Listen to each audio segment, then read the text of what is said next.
Hello, hello, hello, hello, YouTube. Welcome in, everyone. So we've got a really, really interesting topic today, how to be happy no matter what.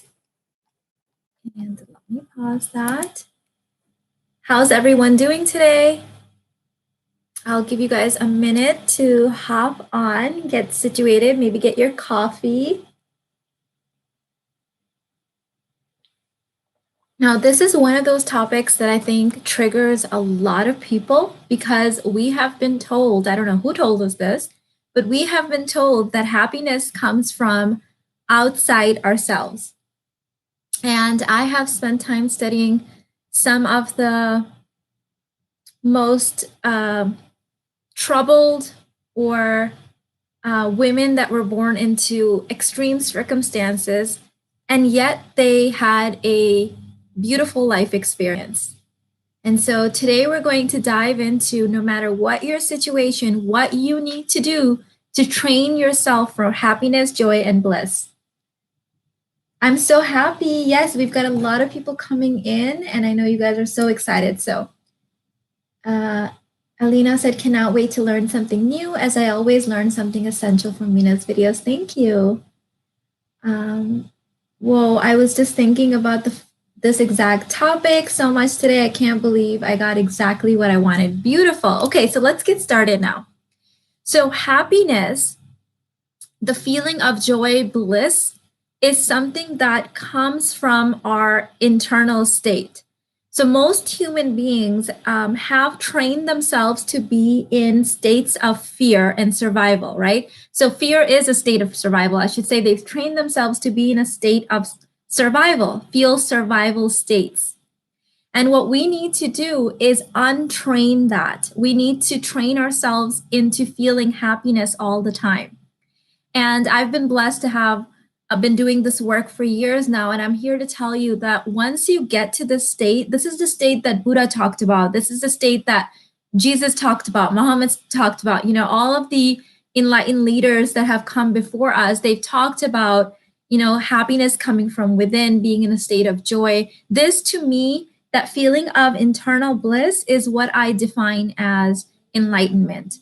And I thought this is something that you get to, you know, end of life or when you're older. I never in a million years would have thought that this is something I would be able to train myself into. It wasn't easy. You guys know my story. I have a lot of trauma from my childhood, and I was constantly in a state of fear or fight or flight.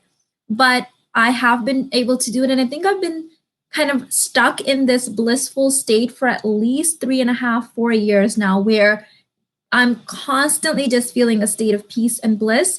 It's about 95% of the day. The other 5%, I would say I either get in a state of neutral, where I'm feeling nothingness, or like I'm just kind of like not aware of it and I bring myself back to it. So this is something you can definitely train yourself into. And this is not just woo-woo stuff. This has been scientifically studied now that when you are in heightened states of awareness, meaning joy, peace, happiness, blissfulness, every single cell in your body behaves and acts differently.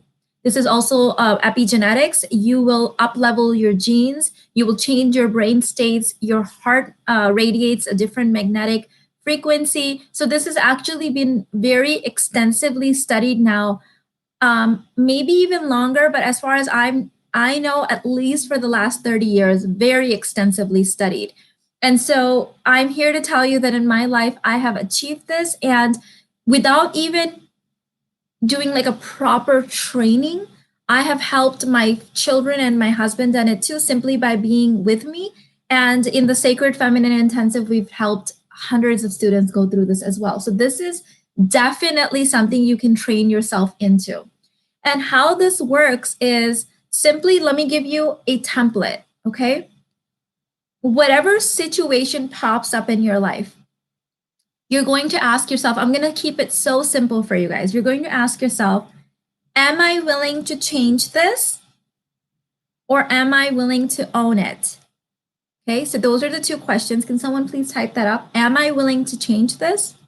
Or am I willing to own it? And then the second layer of it is that, every morning for at least the next 40 days, you're going to wake up and you're going to say that I have made the intention to be happy no matter what. I have made the intention to be happy no matter what. I have made the intention to be happy no matter what. Now, any life circumstances pops up, can I change it or am I going to own it? Can I change it or am I going to own it? And I'll give you guys some examples based on your questions, and then I'll answer those. I will take the questions of people in the Quantum Babes Club first, or existing clients, just because I know they don't get triggered easily and I can have a conscious conversation with them.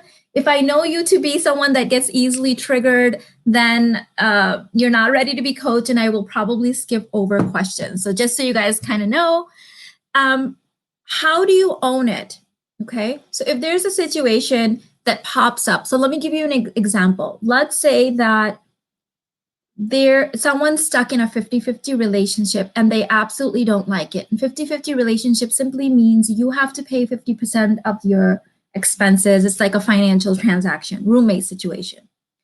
And I'm coaching this woman and I say, okay, these are the steps that we can take, to change, to set things in motion. And the woman comes back to me and says, oh, no, I'm too scared. He's going to get mad. I'm absolutely not going to do this.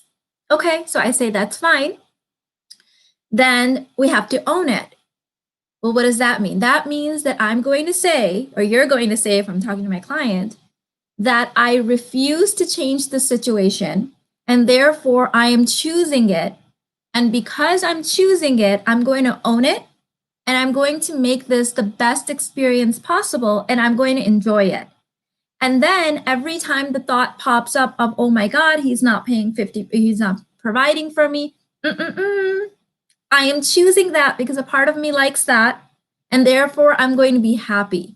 Then you own it and then you live it as if that's the thing that you chose. You eliminate the charge that comes up every single time where you're like not allowing yourself to be happy because of this external thing. You remove the charge. And that's how you become really willing to live in your happiness. And you set the wheels in motion to retraining every single cell in your body for happiness. Now, depending on how addicted you are to unhappiness or suffering, this may take you 3 months to unprogram. It may take you 6 months. It may take you a year. It may take you 5 years. You may have to go to therapy. You might have to hire a coach. Do what you need to do, because most of the decisions that you're making right now to try to get happiness from somewhere else are not giving it to you anyways, because happiness does not come from outside of ourselves. It's an internal state. It's a decision, and it's a decision, whereas you're not going to let any situation ruin it. So that's how you get into the process of retraining yourself. And if you guys want to give me some examples, I can show you what I would do in that situation to decharge it and move past it. Am I willing to own it? Ardley said, am I willing to change it? Great mantra. Yep. Am I willing to change this? Suska said, how can I accept feeling incapable and depressed? I can't seem to be able to change it. So if you are clinically depressed, then get help. Go to a therapist and work and change it and enjoy the process. Okay. So that's where I would say, if I was clinically depressed, I would say, you know what? Some part of me likes to be depressed, and I'm going to go seek help because it's showing up in my field that proves that I enjoy it. There's a really great book that you guys can read about this. If something shows up, that means you like it, even if it's horrible. It's called, do I have it here? Let me go check real quick if I have it. It's called, here, let me write it out. I can't pronounce this. Many of you guys probably have read it. That's the name of the book. And she talks about this. She says, the author says, having is evidence of wanting. Having is evidence of wanting.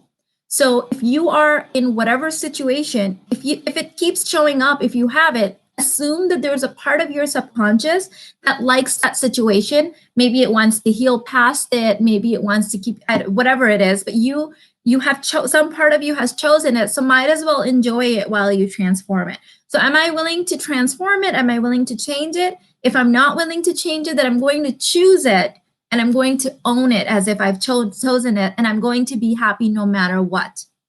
I'm going to be happy no matter what. Another great book recommendation. I love this book. Most people that I recommend it to don't get it.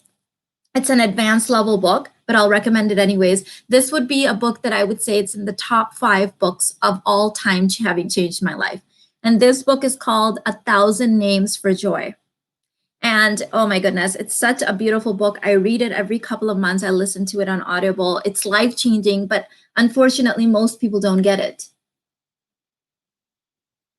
Grace said, I'm in a relationship with a narcissist, but share young children, need to be able to find happiness until able to change it. What would you do, Mina? Okay, so Grace, I would say there's something in me that loves narcissists. I love them. I'm addicted to them. I can't get enough of them. There's something about narcissists that just hook into my victimhood and they make me feel so unhappy and so unfulfilled. And there's a part of me that gets off on that. I love it. And therefore, I'm going to bring that unconscious part of me into the light, taking the shadow, bringing it to light. And every interaction I have with this guy, I'm going to enjoy it as if I have chosen it. And that's the step, because now you uncouple. The thing is that whatever our internal state is, subconsciously, 95% of our internal states are subconscious, right? We will magnetically attract people that make us feel that way. So if we think we're unworthy, then we will magnetically attract people that make us feel unworthy, and we will love it. We will love it, but we'll act like we hate it. The 5% will act like we hate it, and the 95% is loving it. That's why you call everyone and tell them about it. That's why you think about these people even when they're not there.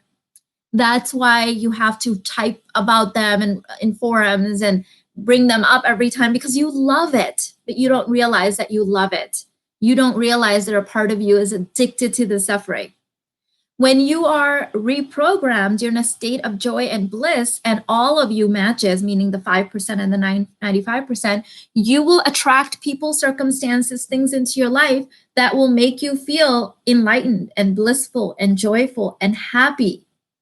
Because now that's what you're magnetically radiating. This has been scientifically proven now. This isn't just woo-woo talk. So that's what you notice. That's what you bring forward. That's why this one woman will keep choosing the same type of relationship over and over again. And when you start coaching her, it turns out that's how her dad made her feel. That's how her teachers made her feel. That's how her brother made her feel. That's what her mama made her feel. Oh, okay. So you're addicted to that. You know that saying that there's this parable that if there's a burning barn and the horses escape, they always run back to the burning barn, because it's, even though it's dangerous, it makes them feel safe, because that's the same place that's burning is also the same place that's coupled with safeness and home. So if your home, your internal state is one of misery and suffering, I promise you, you will consistently keep drawing people to you in circumstances. You will create them and you will love it. You will love it. So I noticed this about myself. I was definitely addicted to my suffering and my trauma. What I said was, every time something negative would show up, I would catch myself wanting to call my best friend and tell her about it, wanting to tell my husband about it, wanting to tell my kids about it, wanting to tell my coach about it. And I would stop myself. I would say, okay, this thing happened. It lasted 5 minutes. And now I want to amplify it and draw out that experience of misery by telling 10 people why. Why? It's over. It's over with. It's done. Why do I need to tell my husband about it? Why do I need to tell my best friend about it? And I wouldn't even tell them. And then the 5-minute thing would end, and it wouldn't turn into 3 days of misery of me recounting the entire experience just so I can get the hit of misery again. That's why we do that. That's why we participate in toxic venting over and over again, because we want to make sure that it's the same reason why someone who's happy will talk about their vacation, because they're already happy. They went on this happy vacation, and they want to prolong the experience of happiness. Someone else who's addicted to suffering wants to prolong the addiction to suffering by recounting it consistently and constantly until people can't take it anymore. And then you say, oh, that person's a narcissist. No, maybe not. Maybe you are addicted to your suffering. So ask yourself this question: could I be addicted to suffering? And that's why it keeps showing up. And that's why I want to keep talking about it and writing about it and telling everyone about it. Because if you're not addicted to suffering, even when you have a negative experience, you would let it go. Like, it's done. It already happened. Why take it with me into my present or my future? This is so true, Mina. I grew up with parents who were narcissists and made me feel unworthy, and part of me loved it to keep me hooked on that misery lane. You get addicted, girl. Fact that you recognize this, you're already on your way. That's why they say 50% of healing is just knowing what's the problem. That's it. Now you can stop, right? You decharge that situation. I have helped so many of my students and clients change their partner's behavior simply by not hooking in. I would coach them and say, when he does the thing, don't participate in the charge. Don't participate in the charge. A part of you likes the charge, and a part of you attracted him because you knew that he would give you that charge. Now you have to heal yourself from not getting off on that charge, and you have to heal him from not doing it anymore. And so sometimes it takes a month. Sometimes they would come back and say, Mina, it's been a week. He stopped doing it. Sometimes it's fast. Depends on how fast you're willing to change and how fast you're willing to do it. Thumbs up, ladies and gents. We've got 1/3 of the likes of the people in here. We've got to bring that up. Maggie said, I'm working on gracefully walking away from those that keep repeating that suffering drama so I don't get involved in it. Exactly. That's the first stage of, like, how do I walk away without hooking? And the second state is, I say, now when you're evolved, put yourself in that situation and see if you don't have a charge. And then the third part is that it doesn't even happen to you. I don't even experience these things anymore. But the reason I say you reintegrate yourself is because, think of it this way. If you were an alcoholic and you locked yourself in your home for a month and then you stopped drinking, that's great. But I want to make sure that you can still go out and mingle with people and not have the urge to drink. Otherwise, you're still an alcoholic. You just, hid away.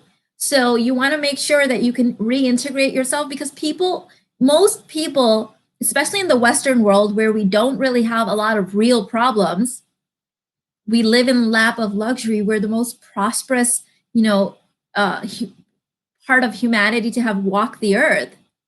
Of course, we're going to create misery.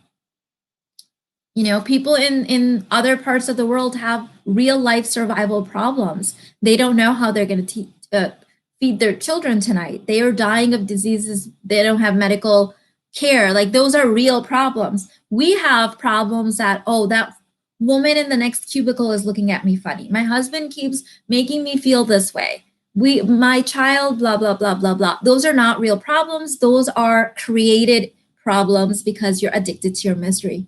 They're not real problems. Yes, it does take being presently conscious to not let it be a trigger. So you're in that process where you're decharging yourself from that. Okay.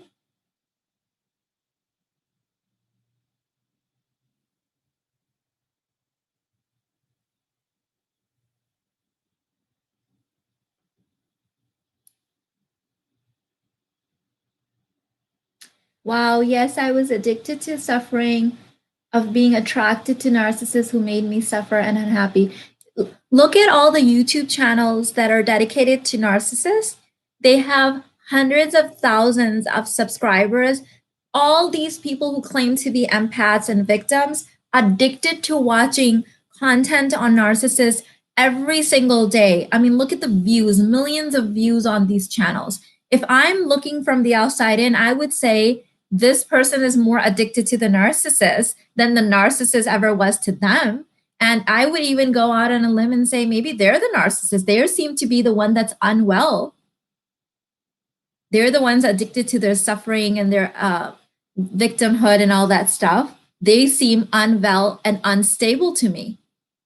Because if they were healthy individuals or wanting to be healthy, they'd cut off that content and move on and stop talking to these people who were making them feel that way. And then those people would stop looking at them as targets.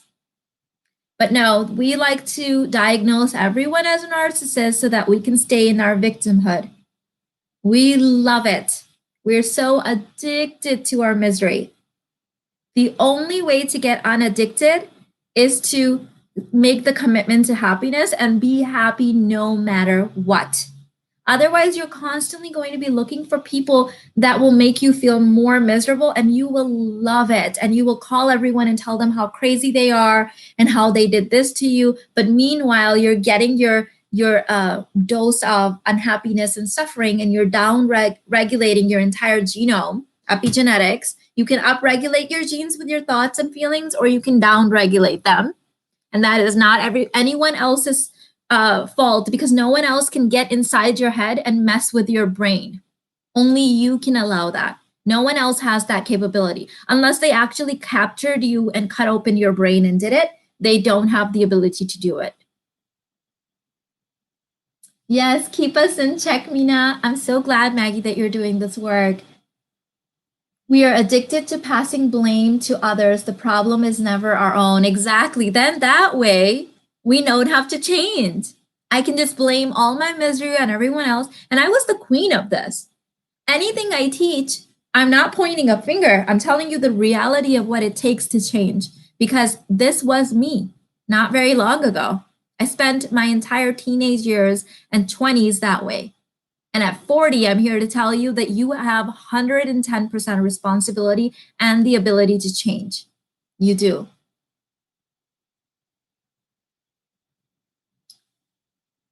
I needed this reminder that having is evidence of wanting. So if something is showing up, there's a part of you that loves it. And this is how you know when a negative thing happens to you, do you just let it go, or do you have to relive it all the time afterwards? Do you have to call 10 people and tell them about it? Do you have to post about it on social media? Do you have to go and talk about it to your husband and to your kids and everyone? You're addicted to suffering because you're trying to prolong the experience. Talk about your joy instead and start uncoupling this from yourself.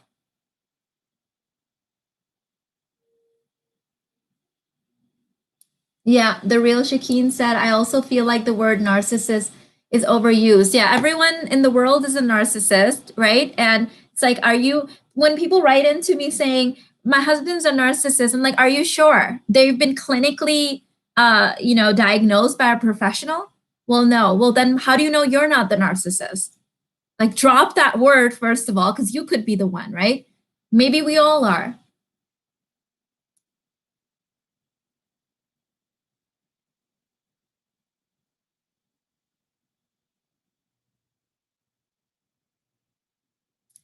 So internet said, I can't be happy because of my really bad in-laws and my fiance's very close relationship to them. The thought of having kids and having them around scares me. How to overcome this? So they're not causing your unhappiness. You chose them because you were unhappy and you wanted to make sure that you could stay unhappy. So I know that's hard to hear, but if you're going to follow my content and ask me a question, I'm going to tell you the truth. You purposely chose this person because they were going to help you stay unhappy. Because when you're happy, nothing from the outside will cause your unhappiness. It is not possible for something from the outside to cause your unhappiness or make you happy if you are an unhappy person. This is why lottery winners end up worse off 5 years later, more broke than before, on drugs, messed up relationships, because they were already that way. Money wasn't going to solve their problem. So you're going to have to make the decision that I'm going to get happy regardless of any relationship, regardless of anything. And he will either have to upgrade to match your new energy, or you're going to lose him and find someone who's healthy because you're healthy. So you have to get healthy first. No one causes your unhappiness except for you. They don't have the ability. Well, Mandela, when he got out of jail, they asked him how was the experience. What did he say? He said something to the effect of it was the most blissful experience or something like that. You couldn't even put him in jail and take away his happiness because it was coming from inside. Wow, this is so true. Make the commitment to happiness and be happy no matter what. Exactly. Exactly. You have to make that commitment first, and then you will either upgrade the people around you or you will lose them because the reason that you attracted them in the first place because your subconscious wanted to make sure that you were going to stay unhappy because that's your natural state. And so you chose people that were going to make you unhappy. You chose those people. Having is evidence of wanting. That's why I say that if you chose them, and a part of you in the darkness is enjoying it anyways, might as well bring it to the forefront. Might as well say, you know what? I love misery. That's why it keeps showing up. So I'm going to enjoy that. It's like you're making the commitment to even enjoy all the bad experiences.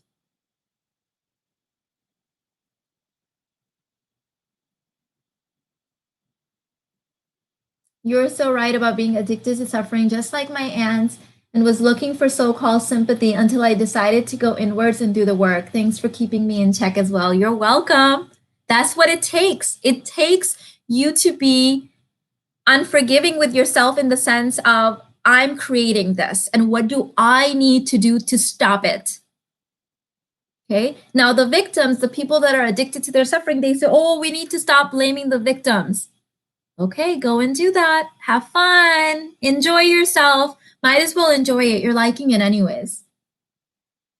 Wow, Mina, whenever something happens to me, I feel like telling everyone the drama. You are addicted, Anjana. This really awakened my pattern. Talk more about joy. Thank you, Mina. Yes, Anjana, I love you, babe. And I know that, you've been in my programs and I have permission to call you out on this. So yes, that's it. I used to do the same thing. I would keep calling every single one until they were black and blue in the face from listening. And when I started waking up, I said, why did I turn a 2-minute thing into a 3-day experience? Because a part of me loved it. A part of me loved it that people were treating me bad and people were doing this to me, right? That addiction. It's our emotions are highly addictive, by the way, scientifically proven. Our emotions are highly addictive. This means joy, the emotion of joy, is just as addictive as the emotion of fear. So you can reprogram yourself. It's going to take a little bit depending on how deep your addiction is. Just like if you were addicted to alcohol or drugs, that would take a while. You need to be committed to your happiness. You need to be rock solid in your choice, your decision to be happy, and then nothing can take you out of that state. That is the ultimate Christ consciousness. That's the ultimate Buddha enlightenment, that state. And you have the power to do it. And I wouldn't be telling you this confidently if I hadn't done it and if I hadn't helped hundreds of students do this. I have thousands of students that have taken my programs, and a lot of them improve their lives, most of them. But there's hundreds that get to that point where they're like, I feel like I'm on drugs and I feel high all the time. Is that normal? I'm like, yes, now you're addicted to ecstasy and keep it that way. And their looks start changing, their hair, their states start reversing in aging in reverse. They start speaking differently, walking differently, attracting different experiences, manifesting money like you won't believe, because now they're bringing forth the experiences that will make them feel more blissful because that's what's radiating from them. They're healthy now versus drama.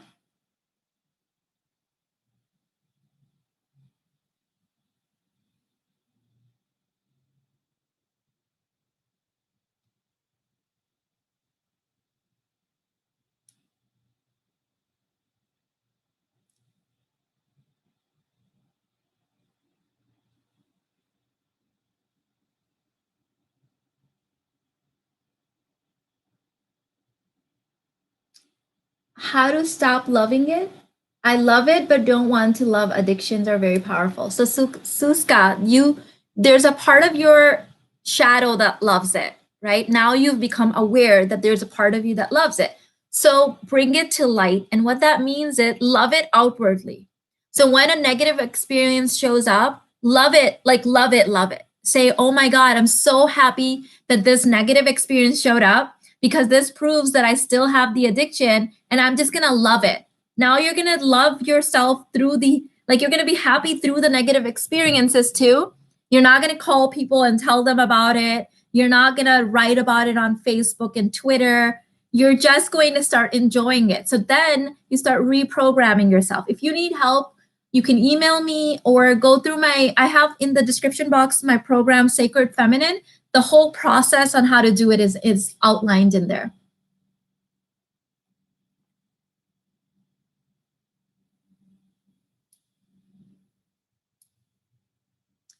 I just discovered your channel I believe last night. You said been watching you all night and day. Welcome so much. Welcome to the channel, and I hope you've subscribed.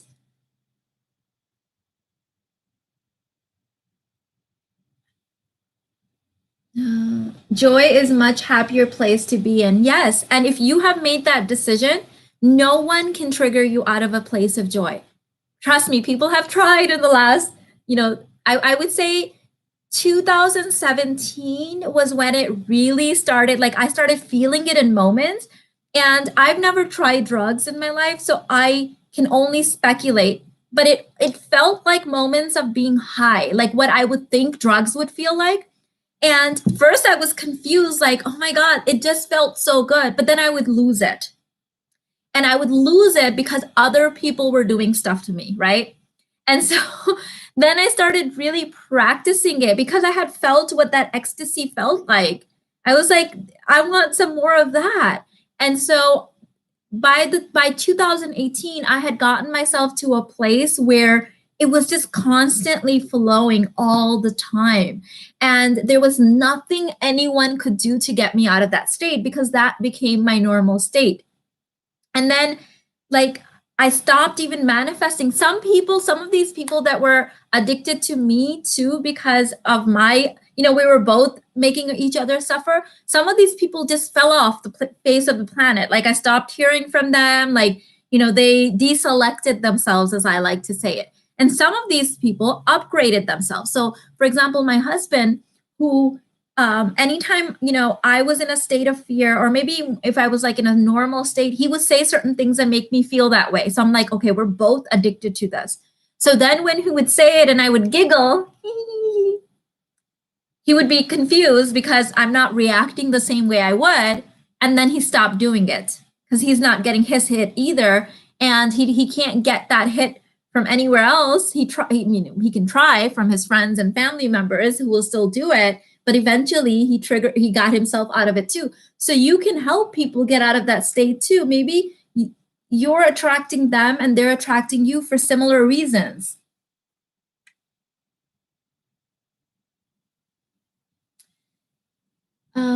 Mina, any tips to gracefully walk away or change the subject when I want to avoid the suffering discussion from mom or family? So I would say don't do anything.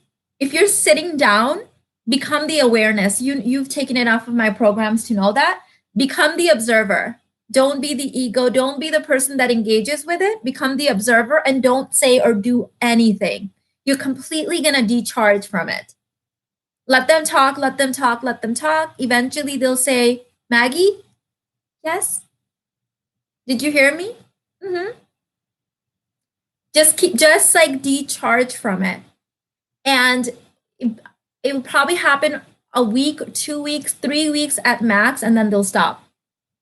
Remember that they're getting a hit too. So whatever addictions you have, that's what the reciprocal also has those similar addictions, or maybe the reciprocal of them. So you're decharging. Either they're going to go and find someone else, or they're going to also start up leveling depending on, their own awareness. But when you stay quiet, make sure you're working on disengaging from the charge. Sometimes you'll notice that when you're quiet, you're still feeling sensations in your body, and that's not bad. Go into the sensation and see where it is, because every charge is an actual sensation in the body. Yes, anytime you make a change, you have to give people grace to catch up with you. Anytime. Yep. Good morning.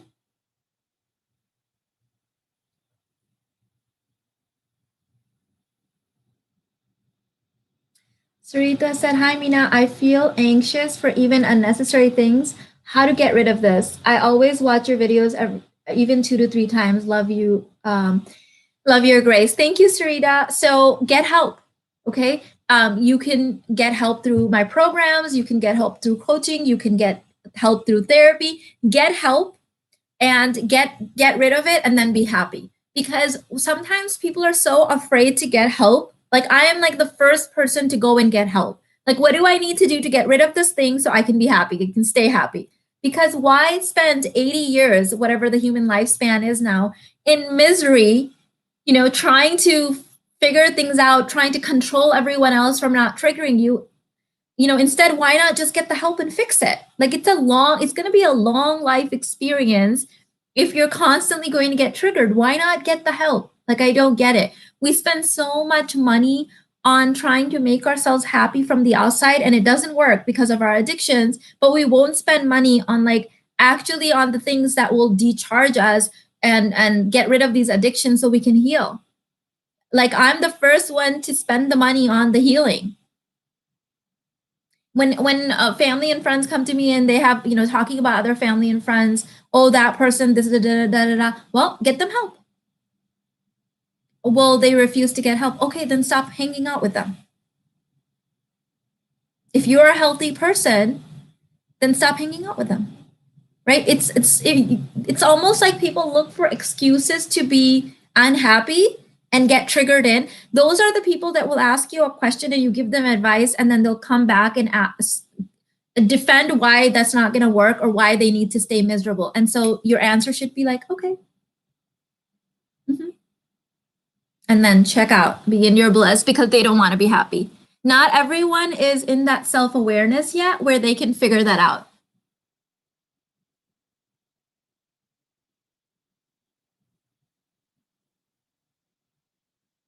Yeah, Maggie, that does definitely work. She said, "My husband is a cranky pants, but I just smile now and keep my aura joyful. It eventually gets him out of it." I promise you, it will get him out of it. Give it another year or so of that, depending on where he at. Sometimes they just bring in all of their, like, negative, like, emotions and things like that. Maggie, also read the book The Male Brain. I believe it was that book in where they talked about why men, it's a hormonal thing, why they get grumpy. I think that was the book, but read that book if you haven't already.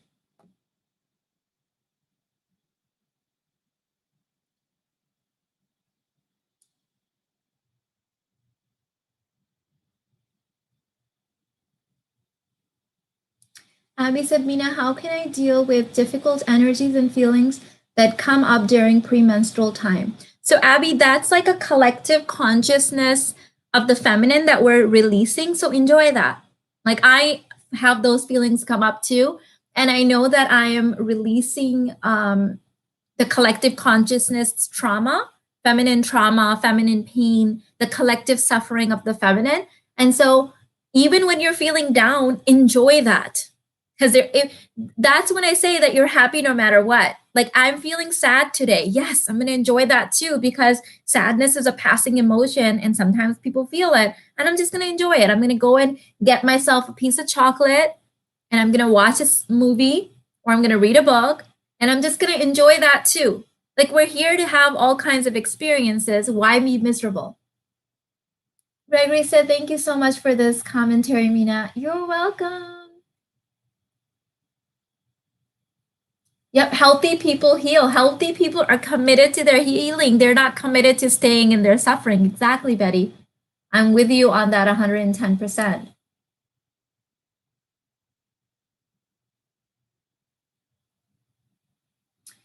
Princia said, "Mina, what suffering am I addicted to? If I find myself out of control, if my house is a mess.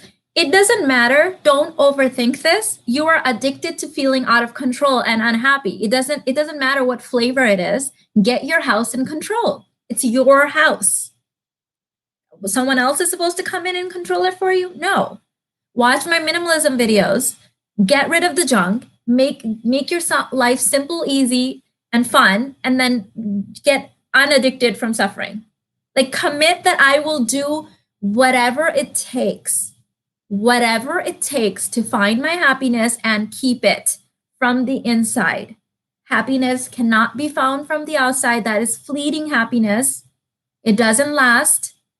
The internal state of enlightenment, joy, bliss, no matter what, comes from the inside. That peace, that radiance, that's from the inside. So get control of your house. Make a commitment to doing it. If you can't do it, get my High Value Worthy Woman program. It's linked in the description box. There's a template. One of them was for having a magical home. Whatever it takes, be committed. Be committed. Some people are so addicted to staying stuck. And then they keep seeking help, but they actually don't even want help.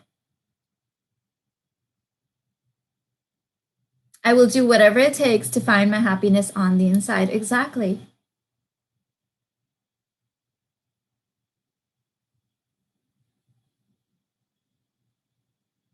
Good morning, priestesses. Hi, Elle. Happy to see you. It's been a while. Keep the live broadcast coming, planting seeds around the world. Thank you so much, babe. I appreciate you.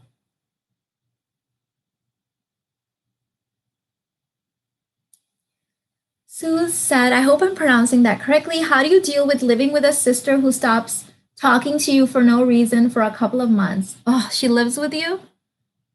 She's been doing this for the last 4 years and gives no reason when asked why. Enjoy it. My husband used to do this with me when we first got married. If sometimes I wouldn't even know. He'd just stop talking to me for like 3 or 4 days and I would be miserable. Then I turned it into a game. When he stopped talking to me, I would have a whole list of things I would do. I would say, oh yes, now I can pretend I'm not married. Like this is so good. I get to be single and married. And so during that time, I would enjoy doing things that I couldn't necessarily do so much of because I had to be married in the other time. And I turned it into such a fun game. And he got so confused why I was so happy all the time, and especially more happy when he was ignoring me, that he stopped doing it. So in the 4 months that she stops talking to you, like be even extra happy during those 4 months. Be like, yes, deselected her. That's probably why. You're probably up leveling yourself, and you and her are in a process of deselection. So when you really up level your energy, you really change your frequency, there will be certain experiences and people that don't vibrate at your new level, and they will start the deselection process. This is where most people freak out because they think I should be able to change my frequency and still keep my misery. Nope, doesn't work that way. Those people will deselect, and you should be happy. Remember, at the end of the day, just because someone is biologically related to you does not mean that they were meant to always be in your life. Just because you attracted someone from a low vibe state, they're meant to stay with you when you are in a high vibe state. Like, life is detachment. People will come in, engage with you, and then they will go. It needs to be like flowing water. Let it come in, let it go out.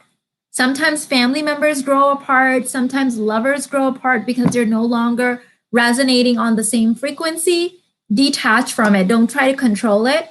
Let it just be. That's the state that I find myself in. I'm just in a state of flow. People come in, they go out. I wish them well. Sometimes they come back in, sometimes they don't. But I'm in a state of joy.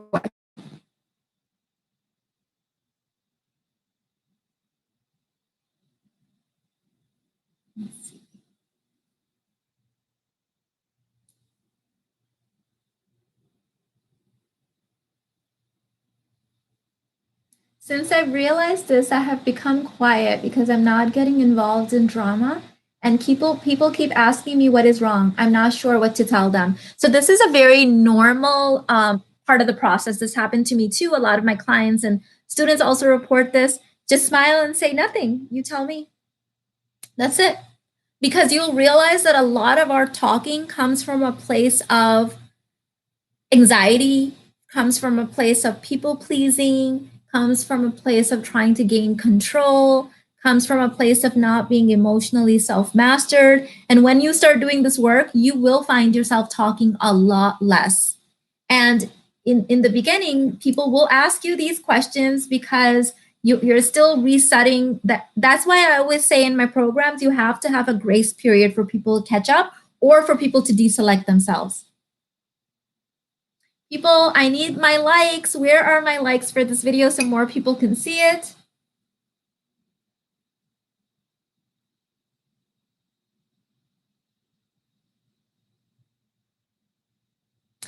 Shanaz said, yes, Mina, I did the same thing when my husband was ignoring me. I pretended to be single and started decorating my bedroom as if I was doing it just for myself, enjoying myself. That's it. Because when we, like a lot of times in marriage, people get so addicted to the drama in that relationship. And when I ask my clients, what did you used to do when you weren't married? Like, did you not exist? No, of course I existed. Okay, well, what did you do? Well, this, and this. Okay, go do that.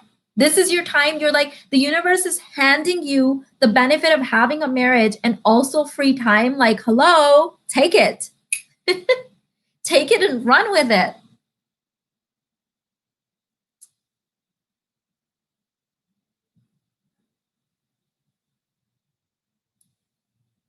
It works. He started paying attention. Exactly. Like it almost makes them feel childish too. Like, you want to be in kindergarten? Go ahead. Grown women here are not engaging.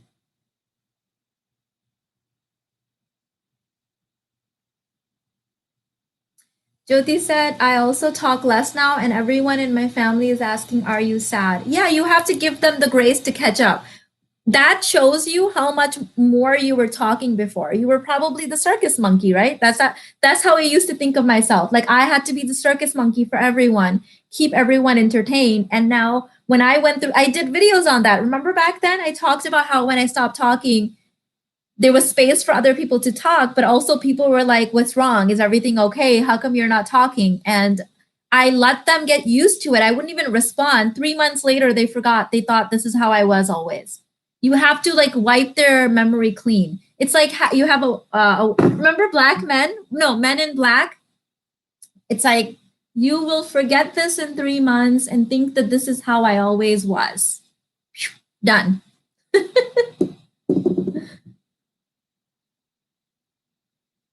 There you go. She said, I was married right after college, so I never got a chance to be single anyway. Looks like the universe is like, here you go, babe. You get to do both. It's a great way to save your energy. Yep, exactly.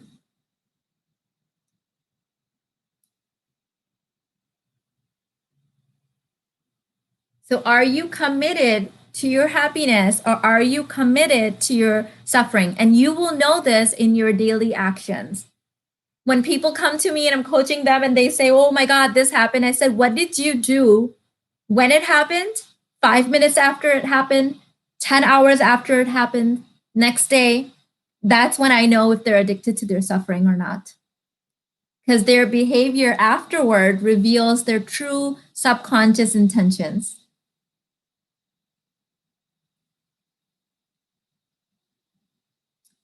Bits of Lovely said, how might you relate this to weight loss? I have a hard time losing weight and then keeping it off. A lot of people use their weight as a means of protection. It's like subconsciously, it's like a security blanket. Or there was a client I was coaching years ago when I used to do health coaching, and I kept asking her, and then what? If I lost the weight, and then what? And then what? And then what? 20 and then what's in? She said, then men will find me attractive, and that's against my religion. And I'm like, there's your reason. So your subconscious will do all kinds of things.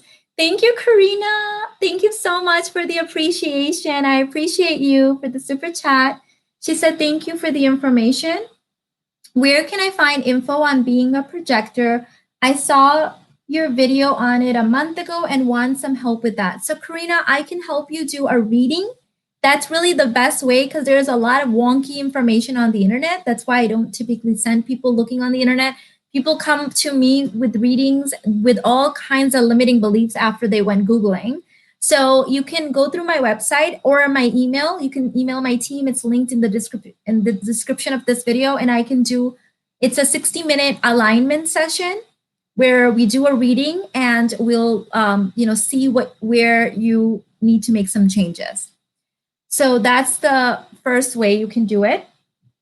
But you can also, of course, Google and find content. Just be careful who you listen to because there's a lot of limiting beliefs. Thank you so much once again for the super chat. Oh my goodness, Mina, you just made me realize that I was also addicted to remaining stuck. Yes, because change is, when we're in survival, change is costly. We think that change might mean us risking our survival. And so we want to keep ourselves stuck. There are people that will spend money on coaching sessions just to come and try to convince me that they don't need to change. And I will say, that's wonderful. What made you sign up for coaching? They don't know, right? It's because a part of them wants to make the change, but a bigger part of them wants to stay stuck. And if you want to stay stuck, there's nothing wrong with that either. Then I would say, choose it. Remember in the beginning how I said either you change it or you own it? So if you say to yourself, you know what? I refuse to change. I refuse to get help. I refuse to go to therapy. I refuse to get coaching.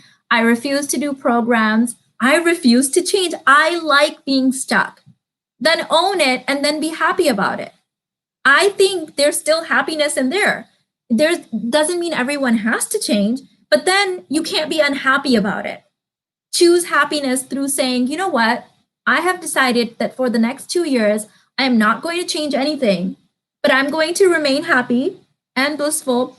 And in 2 years, I will reevaluate my situation and see if I need to change anything then. That's still a better place than you are in now. Every suffering in my life points to it. Wow. Thank you, Amanda. She said, I love your energy these days, Mina. I don't know what changed, but you're extra sassy.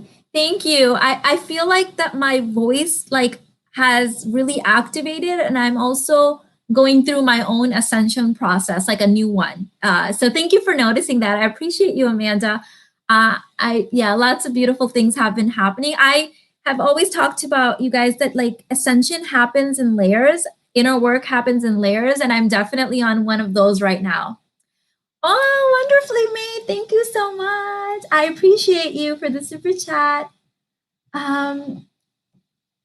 She said, how do I balance up level in all areas, finances, business, body, love life, without getting overwhelmed, exhausted? I'm a projector and work a demanding 9 to 5. Personally, I have done it in layers. I'm also a projector, you know that, and that entire process of actually putting those structures in place is in the High Value Worthy Woman. No, I'm sorry, it's in the Goddess program, also known as Self-Aware Barbie Activated, linked below. So first, you can say, I am committed to happiness no matter what. That's the foundation. That's the umbrella. And then personally, I'm the kind of person, and I get the sense from you that you are like me, where I need to chunk things down. I get really easily overwhelmed if I have too many things I'm trying to change at the same time, too many projects. This is why I even closed down. For those of you guys that were complimenting my energy on YouTube recently, I closed down Facebook groups, I closed down my Instagram, and now I'm focused on one place. So what you're seeing is more of my energy in one place versus it's leaking out in many different places. So I recommend chunking things down. Choose one of the things from those that you mentioned and give it some attention for 3 months, 6 months, whatever. Get some momentum going and then move on to the next thing. Maybe there are people out there that can do it all in one go. I'm impressed by those people. I am not one of those people. I have never have been, and I'm not going to even sit here and pretend that I ever will be because I don't know. Okay. So I would say chunk it down. Now, the umbrella statement of I will enjoy the process and I will be happy no matter what may help you a lot, will definitely help you, but chunk it down. We already have so much going on. You already have the 9 to 5 as a projector. That's really draining for projectors. A 9 to 5 job is one of the worst things for a projector. You guys know that, energetically speaking. So be easy on yourself. Chunk it down.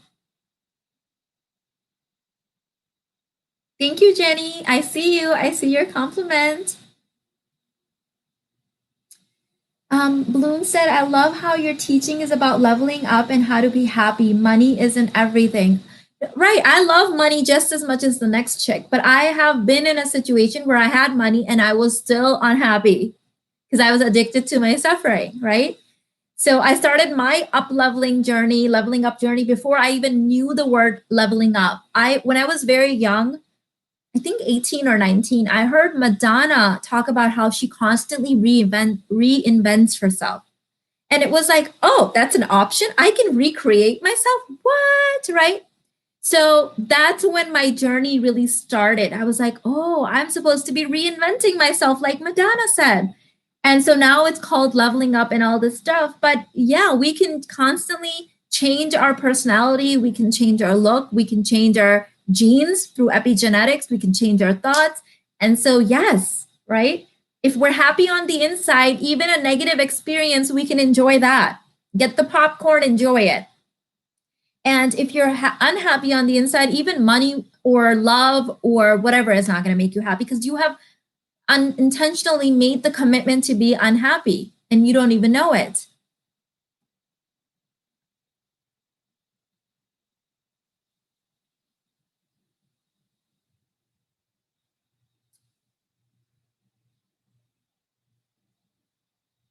Internet said, how can a woman overcome the fear of childhood, birth, and everything that comes with it?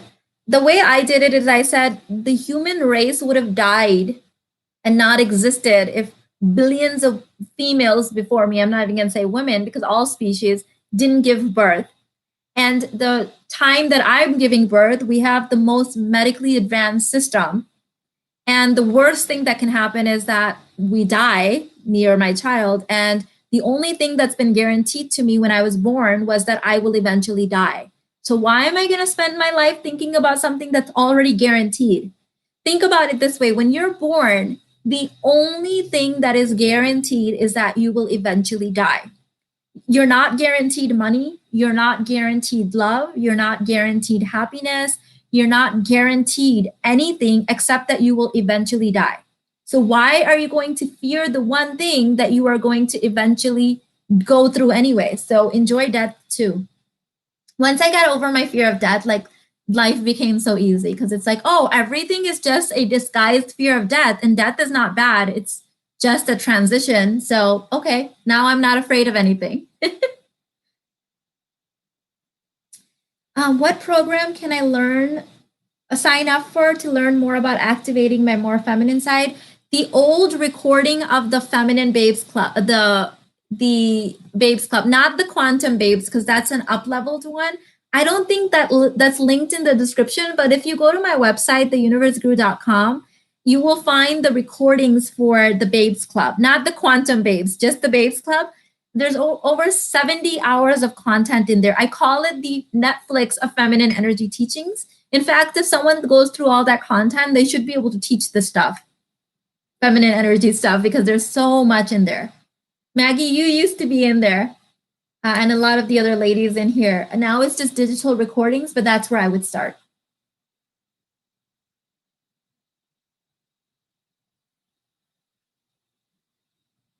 Hello, Chris. Welcome in. Thank you. Thank you, Maggie. She said, join Minas program. She totally does help us up level ourselves. Yes, I am not about that victimhood. I'm all about personal responsibility, right? And some people will try to debate this, right? And, well, this happened to me. Well, here's the thing. By the time I was 12, I was already sexually molested by 3 different men. That wasn't my fault. But the healing is not their fault. I can't go up to those men now and grab them and say, heal me. How dare you do this to me? Heal me. They can't. Their job, their spiritual experience was to cause the trauma. My spiritual experience is to heal. So no one can help me heal but me, right? Yes, I've hired therapists and coaches and done hundreds of thousands of dollars worth of programs and read millions of books and all that stuff. But at the end of the day, I had to make the decision. I had to make the decision to heal. And so I'm all about, I can't own that part. That's their owning, but I can own my own healing. I can say, these were the cards that I was dealt. And what can I do to evolve past this? What can I do to heal? And that's what I've done. So my work is really deeply rooted in moving forward, personal responsibility. In fact, if you guys need a little dose of that, there's a program called Personal Power Activation. I think it's only like $197 or something like that. But just the workbook in there will open your eyes up to so much of what you can own and what's in your control. Susa said, how would you feel if other people started teaching what you teach without getting a teacher training from you? I'd love it. So many people need healing. I always say this to people. I have a lot of women that took my Sacred Feminine intensive, not even the teacher training, but they did the Sacred Feminine and they came back and said, you know, Mina, I've taken this program. It's changed my life. I've been doing it, you know, a couple times. I feel like I need to teach this out. Would you mind? Before they finished their sentence, I'm like, babe, run and go do it and make me proud. But would you mind if I use, nope, I don't care. Go and do it. Do you think I'm ever going to stop you from healing the planet? Something that we all need more of? No. What if in 20 years, my daughter needed some information and she came across your work or your child's work, right? Go and do it. I don't care at all.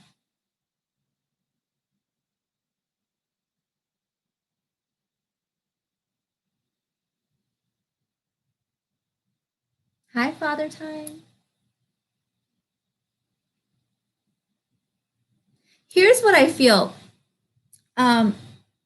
This is my experience. When I would have an aha moment, like let's say I would be meditating and in the morning, and I would get like what I call a download, meaning I would get an idea where it would be a literal voice saying, teach this, say this, do this. And I would say, oh my God, that's brilliant. And then those of you guys in the Babes Club, you've heard me talk about this. And I would go and I would do a live stream about it or go teach it in one of my programs. And then a year later or 6 months later, I would find a book talking about that exact topic or someone else talking about it on YouTube. And I would say, oh my God, that's the idea that I had. That's weird. And it kept happening to me. And then I asked for guidance. I said, why is it that once I have a download, and I think it's an original download, and then I go and I teach it, and then I find a book about it, and then someone else is teaching it, what's the reason? And then the download I got after that was that ideas are in the ether. You know, like there's fire, earth, air, water. The air that's where the creative source is. And so the universal force of creation wants to make sure that the ideas get manifest. So we're not the only ones that gets the same idea. So I've heard even some inventors talking about this since I had this download, that when an idea is thrown out, it's thrown out to multiple people, maybe hundreds of them, if not thousands. And then one person or two people or three people will take it and run with it. This is why you often hear people claiming that someone stole their invention, even though those people don't know anything about each other, right? That's why, because it's the idea was thrown in the ether. I recently found this YouTuber. So what happened to me was, you guys know I took a break from social media a little while ago, and I was trying to figure out where my energy was being really zapped, and I closed on my Instagram and stuff. And so I got the idea that I was only going to teach on YouTube because that's where I got started. That's where I have the most fun. That's where it's most profitable, all that stuff. And then I wanted to talk about these topics that I talk about behind closed doors in my private groups, in my programs, but I felt like I would be politically incorrect to do so on YouTube. So I prayed about it. I said, God, if you really want me to teach this stuff and activate my voice, please show me a very clear sign. The next day, there's this live stream that gets shown in my YouTube. I don't watch other people's YouTube videos at all. Like, I haven't done so for years. I rarely do, unless it's like educational content, because I just don't have the time. You guys know I have 3 kids. So this YouTuber pops up, I click on it, it's a live stream, and the way she's dealing with trolls and people, I'm just like, something awakened in me simply by watching her. So I start binge watching her content. She's from Houston. Okay. Same age as me. Okay. She's also a mother. She started YouTubing the same year that I started YouTubing. I'm listening to her videos and it's like, she is talking about the same stuff. Her journey has been exactly the same. I don't know about the sexual abuse and stuff, but she, married a provider husband, someone who's older, has the same kind of viewpoints. And I'm just like, how did this woman exist on YouTube the same time frame that I existed, talking about similar things? She's ahead of me because her voice is definitely more activated. And I never noticed it until I asked God, show me an example, show me a clear way that I can activate my voice and not care about people getting upset because I'm being politically incorrect. And the more I watched her, I mentioned her to you guys, right? I found her on December 7th. Like, I know the video that I clicked on. I reached out to her and I told her my story. I'm like, we have been making side-by-side videos, but hers has always been about teaching and mine has always been about my own journey because I was so much in my own trauma. So the first part of my YouTube career was about just sharing my own journey. So that's when I'm like, we were both getting the same downloads at the exact same time frame. We're probably cut from the same soul and didn't know it. And when I asked God, are you sure you want me to do this? Show me an example, make it really clear. She showed up in my field. And so I'm telling you guys, have a conversation with God. Ask for your healing. Ask for signs to be shown. Ask for the way to be led. Okay. Yes, that's it. I'm Ashira. That's her. And I was like, whoa, like, how can two people, like, obviously we have some of our differences too, right? We're 2 separate humans, but I'm like, how can 2 people's journey be so similar and the thought processes be so similar?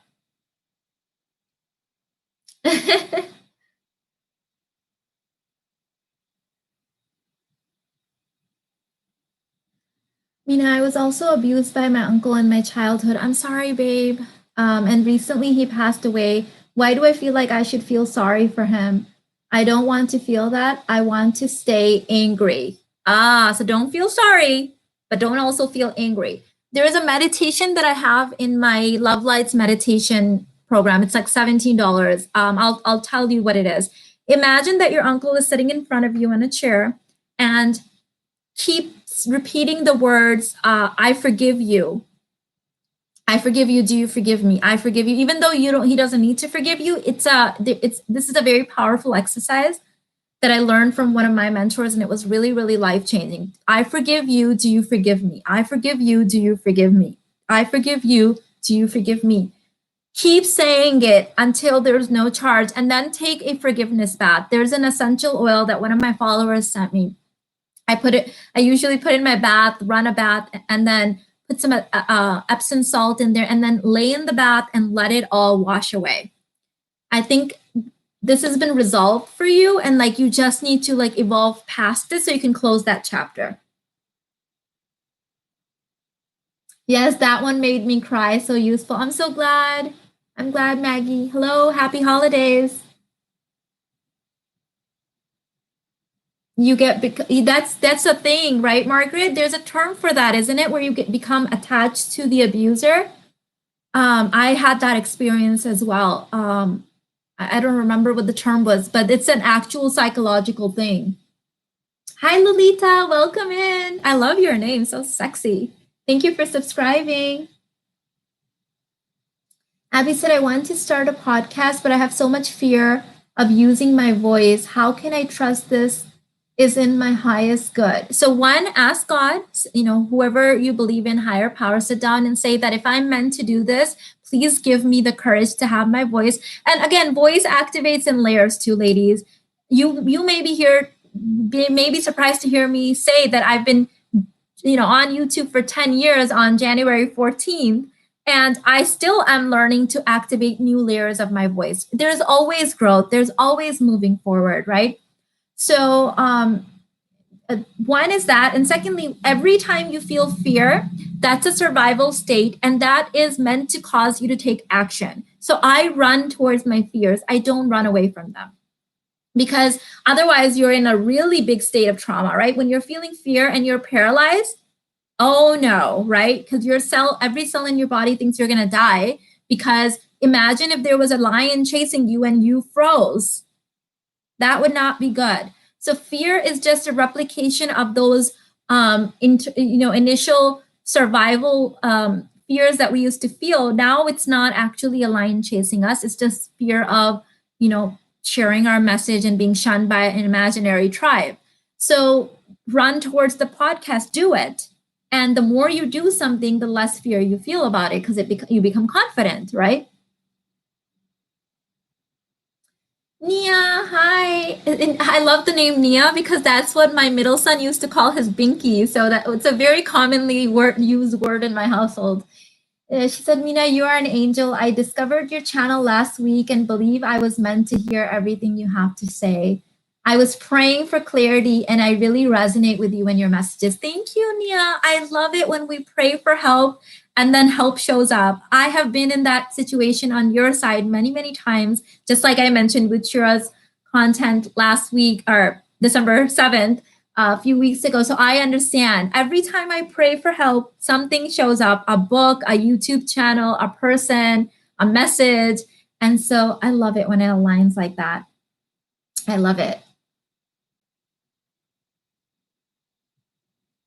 You're meant to teach your pain so you can show others the way out of it. Exactly. That's why you often hear me saying that I wouldn't change anything. I wouldn't even change the rape that I went through right after my divorce, because that was a very traumatic experience for me. I had to go through therapy for PTSD for that. But honestly, I wouldn't change it, because when I shared that story, so many women wrote to me from all over the world saying that they were considering suicide after their rape, but they heard me sharing it about my rape and they decided that if I could overcome it and I could share it, that they could also overcome it. So if that's what came out of that, I wouldn't change it, because if I didn't experience that and I didn't heal and I didn't share it with you guys, then maybe those women wouldn't be here today. So you never know what the spiritual message or reason for things are. And so that's where I say you have to trust the divine in that. You have to trust God, that there's always a bigger purpose for things that we go through. I'm so happy I found your channel, Mina. I found Shira's last year. I have been praying for help too. I'm so helpful. I think Shira and my message is, the core messages are very similar. Our journeys are very similar. If you look at how our lives unfolded, she got smart earlier. I believe she had her major awakening at 22 when she decided she was going to marry a provider and all that. I didn't have it until 27. So I had it a little bit later. I'm more stubborn than she is, but our core message is the same. But what I also like about our differences is that she gives a different flavor than I do. So some of you guys can learn the core messages from both of us, and some of you will decide to take the route that I took, and some of you guys will decide the route that she takes or she suggests, and that's good. I love it when women have choices, because at different parts of your life journey, in different seasons of your life, you need different choices, and you need different examples of powerful women doing it, so that oh, okay, well, that's an option to me, and that's an option to me. Maybe I'll go here now and here later. Shira and I are working and speaking about possibly doing a collab together, so I'm super excited about that as well. Thank you, Lolita. I'm going to her and telling her that she needs to collab with me, because when I was in her live chat the other day, she said, oh, my people have been telling me I need to collab with you. So thank you for doing that.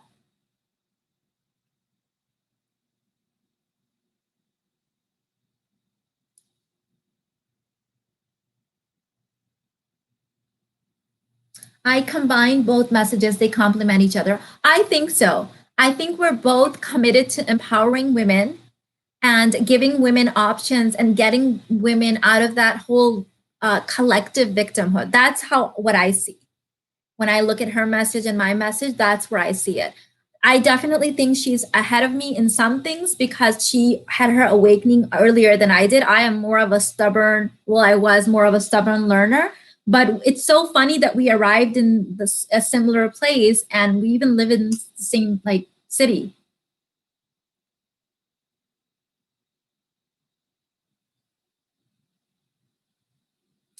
Tia said, haha, I'm 27 as well. I had a lot of resistance to marrying a provider because of my parents, but I'm more ready now. Good.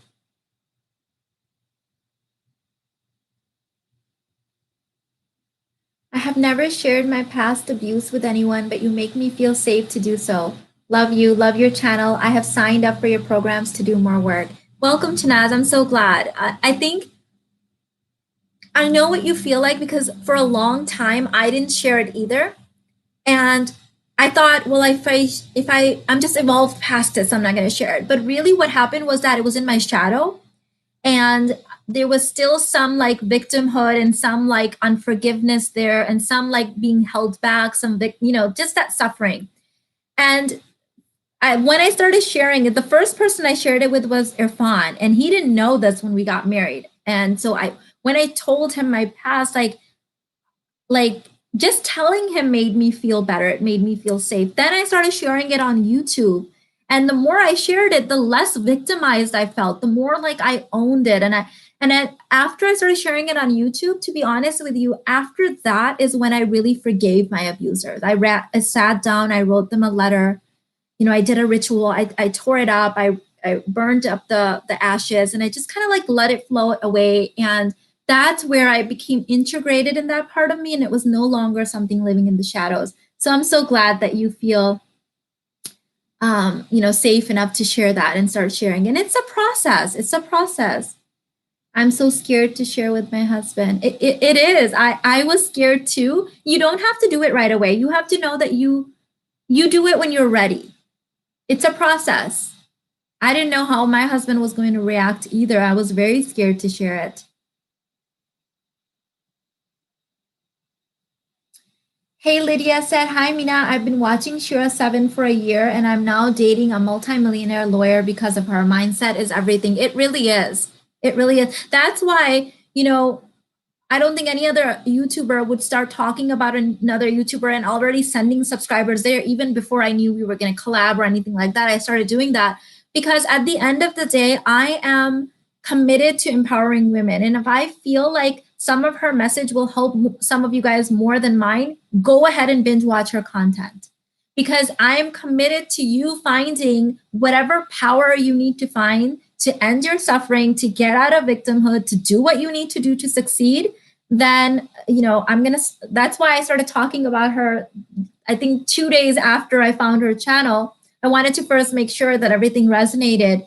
And of course, there's differences. There's some things I don't agree with, but again, those are my opinions, and her opinions are different.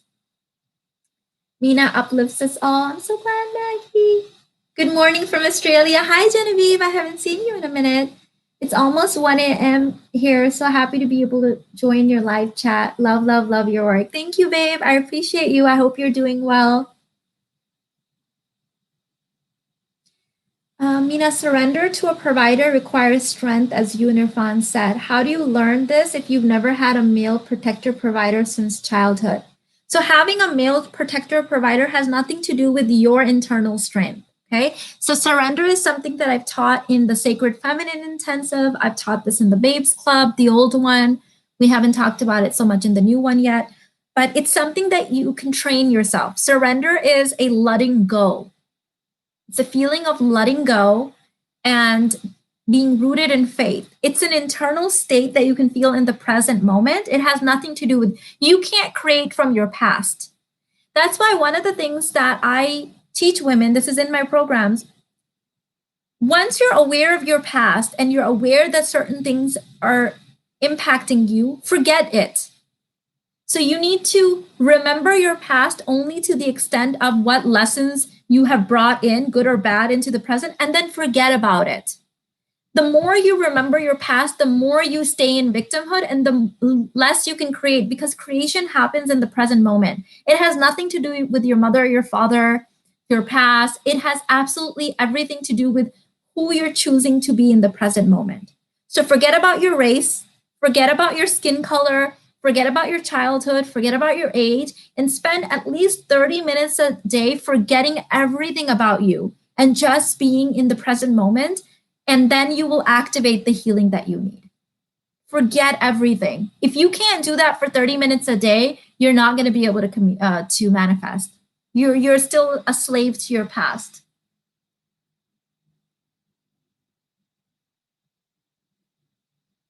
Thank you. I appreciate you guys.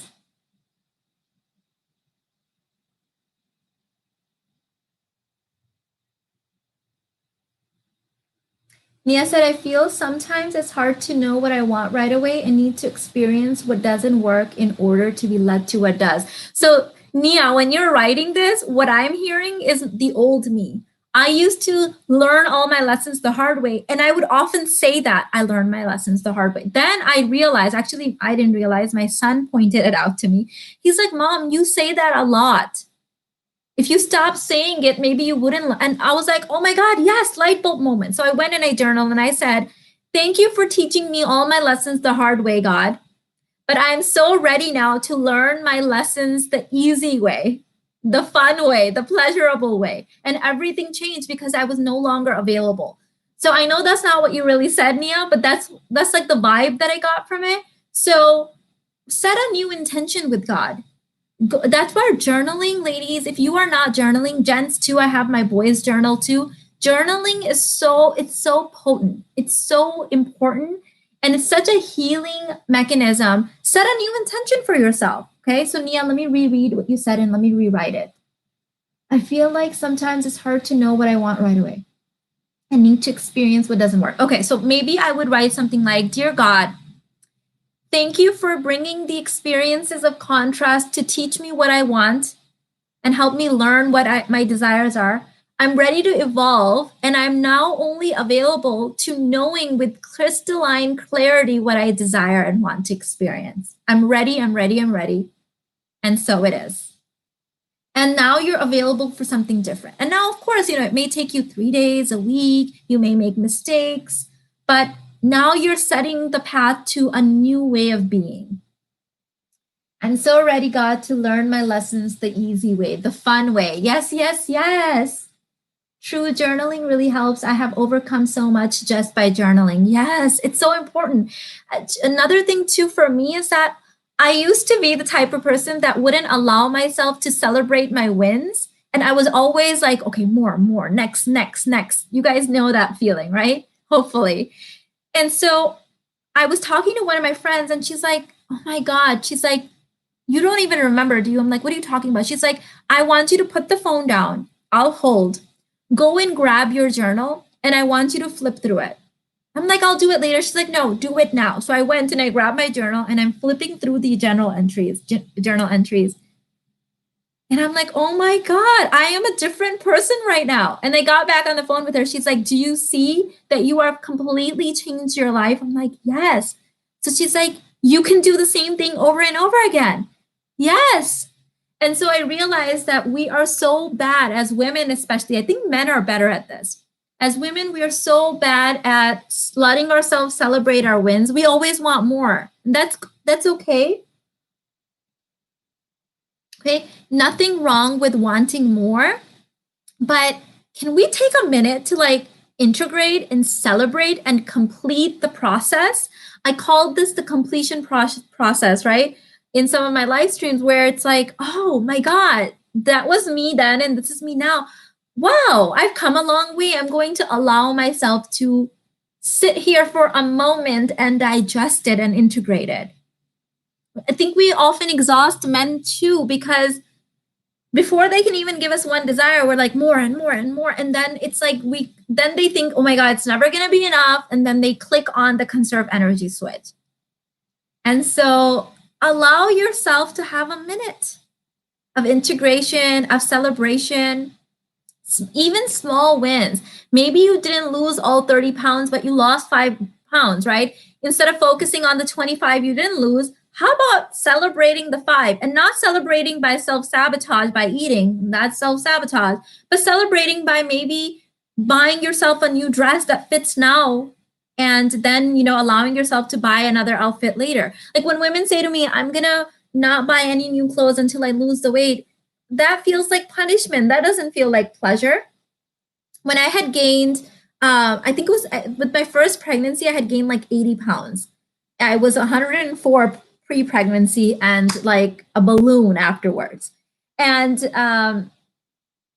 I wouldn't allow myself to buy clothes. And I was a real estate agent. I had my real estate business at the time. And I kept wearing the same 2 outfits. And my friend was like, babe, you're professional. I'm like, no, I can't buy any more clothes until I lose the weight. She's like, I promise you, if you go and spend a couple $100s and buy some clothes that fit now and you feel fabulous, you will lose the weight faster. So I did that. I went to Kohl's, okay, nothing big, and I spent a couple $100s on clothes that fit well.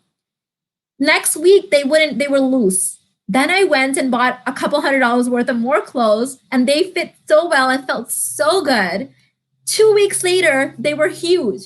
And so it was like I pleasured my way there versus like being miserable and punishing myself there. So sometimes you have to use reverse psychology with yourself. Mina, thank you for knocking some sense into us. I'm happy to do it. You know me with my tough love. That's the only way I've learned to love. That's how my mom taught me. She was good at giving you that rear kick. So I'm happy to do that. Happy to pass it forward. Eliana said, I read my journal from 10 years ago last month and it gave me goosebumps because I realized that I had manifested the greatest chunk of it without consciously realizing it. And that's deserving of celebration. Oh, I love that. That was free celebration, like free. That's already something that's like money in the bank, right? It's done. And now you get to cherish it. And there's actually research on this now by the neuroscientist Andrew Huberman. You can watch his live streams on YouTube, his podcast, I should say. He talks about how you can release dopamine in 2 ways. One, in achieving the end goal, which that's how most people do, or celebrating the small milestone on the way there. It releases the same level of dopamine. So, hello, path of least resistance. Why not do it on, and I just found his research a couple weeks ago. One of my clients, one of you guys sent it to me. But that's how Irfan and I live our life. We celebrate the hell out of everything. Some people might think we're crazy because we're like, yay, we got a $20 sale, celebrate. Like, okay, you also got like thousands of dollars. Yeah, but like that one felt like worth celebrating. Like we just celebrate everything. Everything is worth celebrating because that's what life is about. That's where you're training yourself for joy. I'm so grateful to you, Mina, because you teach us to be in our female energy and to let go of that more, higher, more mode. Yes. And that will come too. But if you're always looking for more, then when are you ever enjoying? And how do you know? How do you trust yourself that you will enjoy once you get more? If you don't know how to enjoy now, how can you trust yourself? I can't trust myself that I'll enjoy more if I don't even know how to enjoy now. Lavinas and Mina, I first discovered your channel 4 years ago when I was looking for meal prep videos. I found weight loss info on your channel backed by science. I lost 30 pounds since then, and now this. Yay, Lavina! I'm so happy to hear that, babe. So happy. Hello, Vanita. Welcome. Let me look at the time too. Okay, we've got about 10 more minutes before Alina's lunch time.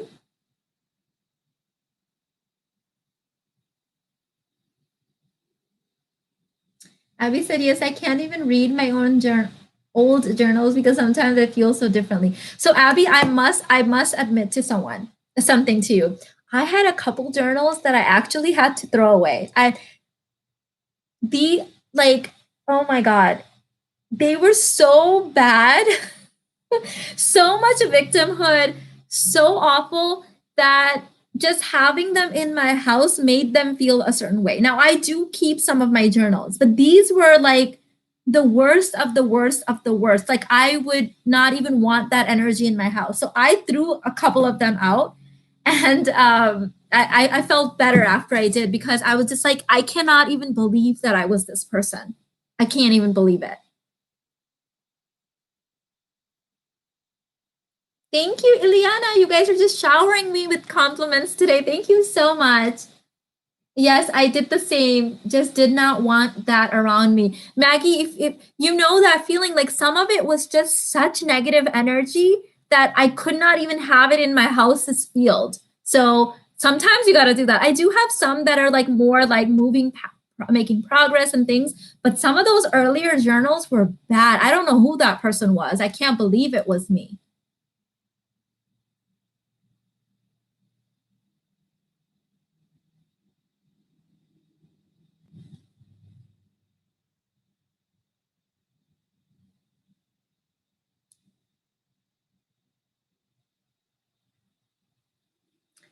Mia said, "Hi, Mina. I'm dealing with codependency. I feel like I can't trust myself at all. I've been doing inner work recently and it's so scary and lonely, but I realized how stuck I was in reality." Yes, yes, it's not an easy process once you first start. I'm not going to code it, but there's no other way. There's really no other way. Because if you really want that true liberation and that true, I'm very much growth mindset. I believe that we came on this planet to grow and learn and spiritually evolve. So what other point is there? And then make it fun. It's not supposed to feel miserable, even if it's hard. Something can be hard. Okay, overcoming certain things can be hard, but it doesn't have to be miserable. It doesn't have to be suffering. It can still be like, I'm going to allow myself to enjoy this too. How do you stop doubting yourself?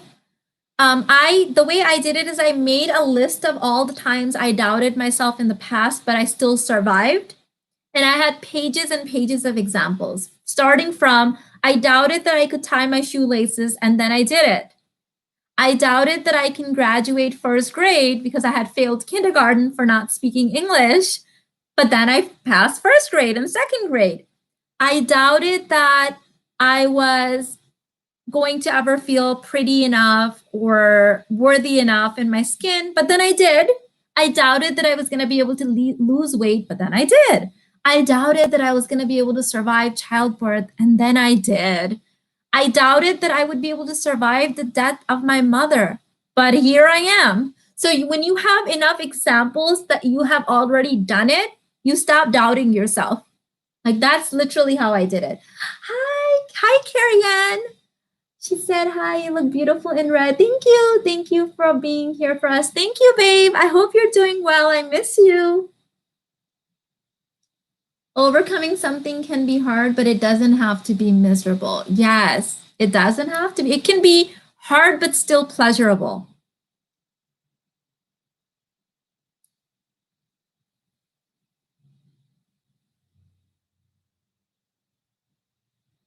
That's exactly how I felt, Maggie. It was almost like they had a whole negative magnetic field of their own, the journals. Yes.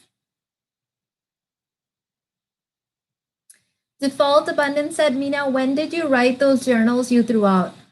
When I was in that victimhood of blaming everything that was wrong in our relationship on my husband, that's when I wrote most of them. They were bad.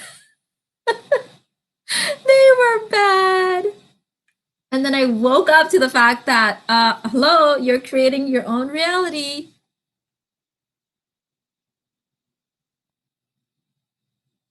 Yeah, sometimes if it's too cringy, Nia, maybe you're so evolved past them that you don't even need to keep them. Ruchita said, "Thank you so much. I'm almost 9 months pregnant and scared of life ahead. You give me." And yes, you have all of the right equipment, all of the right genetic programming to be the best mother that you can be. And remember that your children don't need a good mother, they just need Richita. Okay? Any version of you that you come with is exactly what they desire.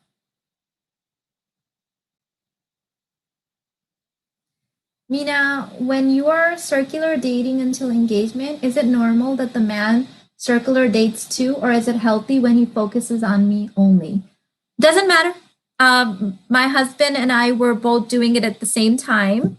And so were a lot of the other men. And some men wanted to be exclusive and they were asking for it, and I declined. But most men circular date anyways. This is something that women are now having to learn to do, even though we've always done it this way.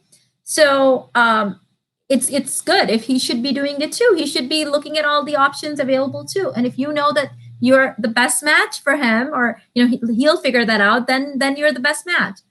But yeah, after fun, no, he told me after he proposed, he told me that right before he proposed, he actually called up every single woman that he was seeing and said that, hey, I found someone and I'm about to pop the question and I just wanted you to know.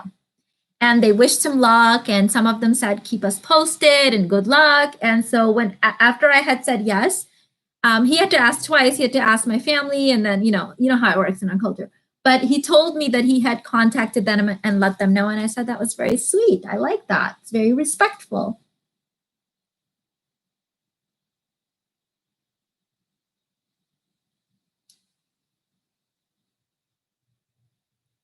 Kiran said, Mina, I get really sad when you teach new ways of life, and I always have regret about how I made wrong choices. How do I get over the feeling of it's too late to start? Are you breathing? If you're breathing, it's not too late. So I believe in having no regrets because I believe that there's no wrong decisions. That every single decision that I've made had a spiritual purpose. And that decision set certain things in motion for my growth. So sure, could I have done things better? Sure. I'm sure that 2 years later, I'm going to be saying that. My son was saying the same thing to me. He was saying, Mom, like, how do you reconcile the fact that every year you feel like the old version of you was the dumb version? I'm like, that's how it's supposed to be. If there's people walking around saying the old version of them was the smarter version, they're like leveling down. So the 71 version of you will think the 70 version of you was dumb because now you've learned new things. Like, that's just how it is. That is life. It's a name of the game. So the thing that I tell my kids is that there's literally nothing that you can do wrong. Even the things that you think you did wrong had a purpose. And if you own that purpose, then it wasn't a wrong thing. If you're living in denial and not owning it, now we're getting into trouble because you're not learning your lessons. Just begin. Exactly, Maggie. Just start from the present moment and wherever you are. Exactly. Exactly. Absolutely. Just start. This is it. Now, every single thing led to your awakening now. And so you just start fresh.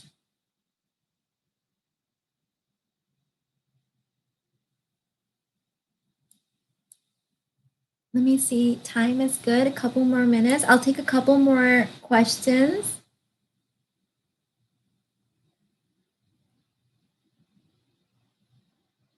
Let me find some good ones.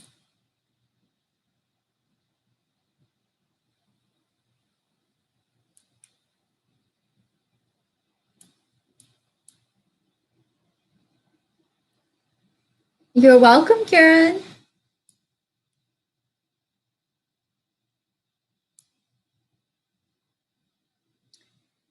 Creative said, Mina, I feel sad because I'm starting over at 40 with 2 kids, hoping that I can find love again. Okay, so enjoy starting over at 40. Enjoy feeling sad. Say, I feel sad that I'm starting at 40. However, I could have not found this information and started at 50 or 60 or never. Do you know that I've heard stats that like 97% of people like never awaken, never learn anything new, and like die in victimhood? Like I don't know how true that is, but it sounds kind of scary, right? So 40, that's my age, right? Like if I'm starting lots of new things at 40. That sounds fun to me. 40 is such a wonderful age. And I'm not just saying that because I happened to turn 40 a few weeks ago. But the thing is that at 40, You're still yummy and juicy and aging in reverse if you've been doing your inner work. You no longer care about what other people think of you because you're like over that bullshit. You're more spiritually awake. You make better decisions. You have conquered more fears. You're a grown woman. So, like, I feel like life actually begins at 40 for women. It really does. Under 40, you're just like learning how to navigate. You're just learning how to learn. So, life actually begins at 40. So, I would say this is the best time to be starting this journey. Wonderfully Made said, thank you, Mina. I feel called to become a coach and teach this information. It's so needed. Yes, we need more awakened women out there teaching and spreading their passion and their joy. So email me. I'm thinking of relaunching. I'm kind of going back and forth, but I'm thinking of relaunching my CEO Priestess. It's going to be a small group, probably just a 2 or 3 month intensive, and get people started on their passion projects. So I have a couple women that are kind of waiting on that. So email me so I can add you to that mailing list if you are really interested in starting.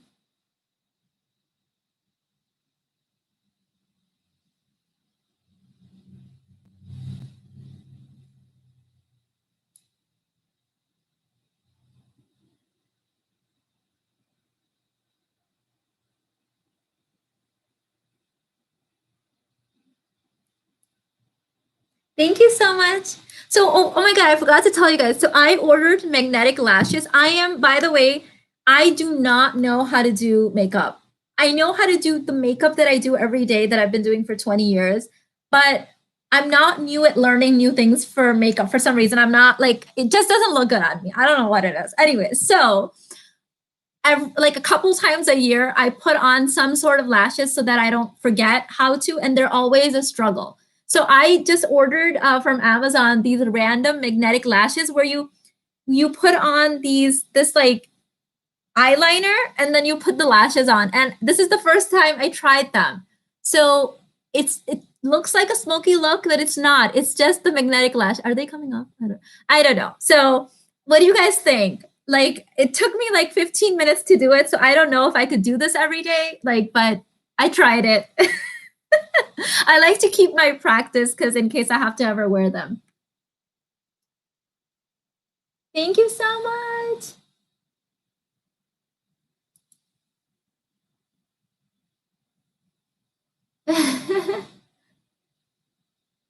Fiona said, I've been wanting to try those magnetic lashes. Yeah, I've been very interested. So in my mind, I thought, this is going to sound so dumb, but I thought when I started hearing about them a few years ago, that they were going to give you two and then they were going to like clip onto each other. I don't know. That's what I thought. I didn't realize that it was going to be an eyeliner.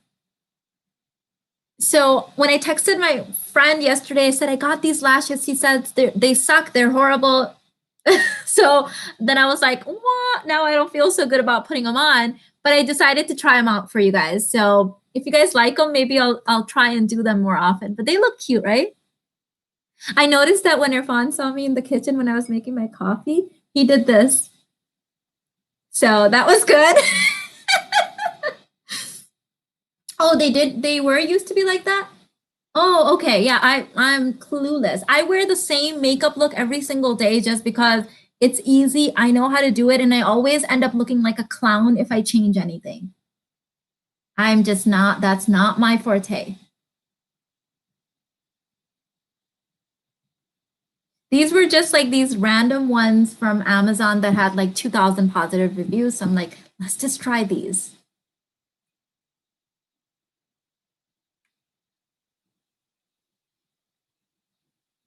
Thank you. Thank you so much, ladies. So it's 11:15. It's Alina's lunchtime. I really, really enjoyed hanging out with you guys.